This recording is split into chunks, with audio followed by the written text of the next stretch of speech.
কেন্দ্রের এনডিএ সরকারের অর্থমন্ত্রী নির্মলা সীতারমণ যে বাজেট রেখেছেন সংসদে, এই বাজেট হচ্ছে ভারতবর্ষে যারা কর্পোরেট অতি ধনী তাদের আরো সম্পদশালী করার বাজেট।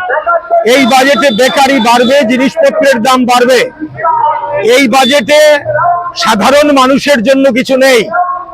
সব ক্ষেত্রেই দেখা যাচ্ছে কোনো না কোনোভাবে অপকৌশলে যারা ধনিক শ্রেণী তাদের মুনাফা বাড়ানোর বাজেট হচ্ছে এটা। অতএব এই বাজেট জনবিরোধী, এই বাজেট আমরা মানছি না। এই বাজেটের বিরুদ্ধে আমরা সিপিআইএম আজকে গোটা রাজ্যে আগরতলা শহরে আমরা প্রতিবাদ জানাচ্ছি।